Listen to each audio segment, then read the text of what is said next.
السلام علیکم دوستو، ٹی ایس این نیوز کے ساتھ بابر سواتی حاضر ہے۔ دوستو، تحریک جاگ سرگن جاگ کے مرکزی رہنما حضرت علامہ مولانا مفتی یوسف فراز صاحب ٹی ایس این سے گفتگو کر رہے ہیں، چلیے دیکھتے ہیں۔ بسم اللہ الرحمن الرحیم۔ ناظرین السلام علیکم ورحمۃ اللہ تعالی وبرکاتہ۔ آج میں جاگ سرگن جاگ کے پلیٹ فارم سے تمام وادی سرگن کے نوجوانوں سے، ینگ جنریشن سے مخاطب ہوں۔ نوجوانوں، اگر آپ نے وادی سرگن کے حقوق کے تحفظ کے لیے کام کرنا ہے تو سب کو آپس میں اتفاق اور اتحاد سے کام کرنا ہوگا۔ جب قافلہ چلتا ہے تو آوازیں بہت آتی ہیں، لیکن قافلہ جو ہے ان آوازوں پہ دھیان نہیں دیتا، اس لیے کہ اس قافلے نے اپنی منزل مقصود تک پہنچنا ہوتا ہے۔ تو تحریک جاگ سرگن جاگ وادی سرگن کے حقوق کی تحریک ہے۔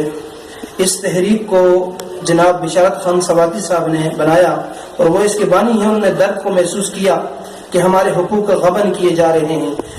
جو بھی ایم ایل اے آتا ہے، چاہے وہ ایم سی کا ہو، مسلم لیگ نون کا ہو یا پیپل پارٹی کا ہو، تو وعدے کر کے جب الیکشن جیت جاتا ہے تو پھر واپس مڑ کے دیکھتا بھی نہیں۔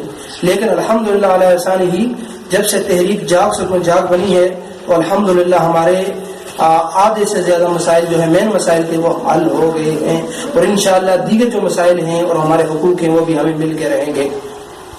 مثلا روڈ کا مسئلہ تھا، جاگ سرگن جاگ کی جو ہے کور کمیٹی نے اور بشارت خان سواتی صاحب نے شاہ صاحب سے رابطہ کیا، وہ حل ہو گیا۔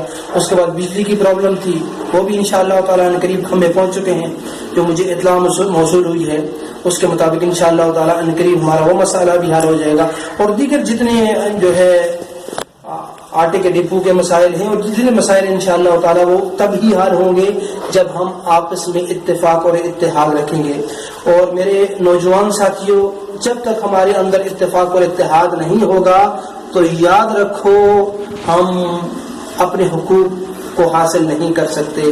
اقبال نے کہا تھا نا، فرد قائم ہے ربط ملت سے تنہا کچھ نہیں، فرد قائم ہے ربط ملت سے تنہا کچھ نہیں، موج ہے اندر دریا بیرون دریا کچھ نہیں۔